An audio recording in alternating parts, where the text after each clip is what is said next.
Hey, alright, it's Eric back here. Bowser Boys RC. Yep. These are the tools you need. The only reason I need I don't really need a flat tip. Sometimes you have to pry on this stuff a little bit, and put a little bit of leverage on something to get it to come apart. Shouldn't have to, but sometimes you run into seized parts. But I try not to use that.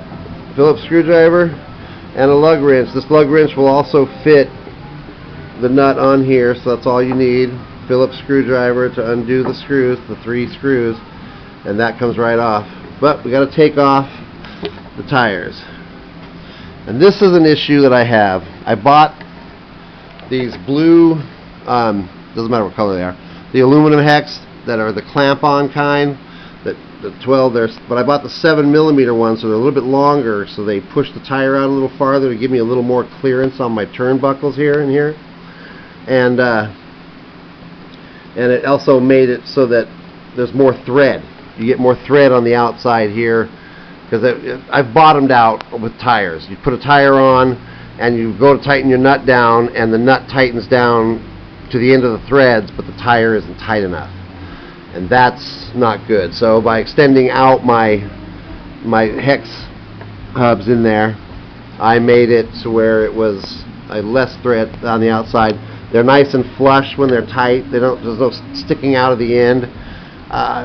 Nicer, cleaner appearance. Gives me a little bit wider, tiny bit wider. I mean, what, 2mm? Wider wheel stance, which also that slightly lowers your center of gravity.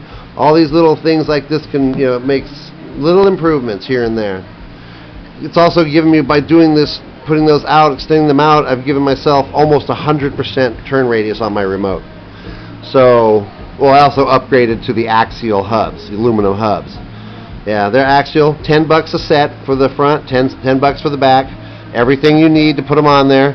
The fit is a little off. You have to cut a little bit here and there, and it's kind of a tight angle to get the screws to go in there, but they'll go in.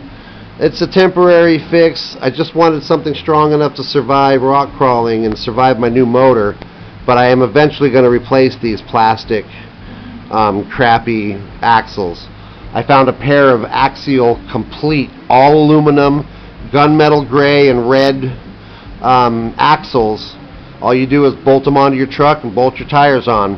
$106.99 delivered. After tax, it'll be like 110 bucks. So 55 bucks an axle for all aluminum, or all metal. I mean, it's all alloy, some kind of metal or another, and complete internals, everything. Even the axle, the drive shaft sticking out the end for you to put your tires on. Everything is there, ready to go. And since it's axial, these hubs will fit that. So if I do happen to mess up an aluminum hub or something, which I don't know how it's going to happen, but if it happens, I have a set that I can replace them with. So that's the goal down the road. But these axles are pretty tough, and they're pretty protected now with my skid plates. So, I think it's doing pretty good. I think we're moving along really good with this truck. It is it's nowhere near stock. I mean, look at the lift that thing has. That thing's got some lift on it, before it comes off the ground. There we go, right there. That's great. Yeah, it's got quite the articulation. You can see it in the videos down at Watt Avenue in the Rocks. Yeah, at the American River. It's really got some articulation, and it's awesome. Anyway, I'm going to take the tires off, and well, I'll be right back.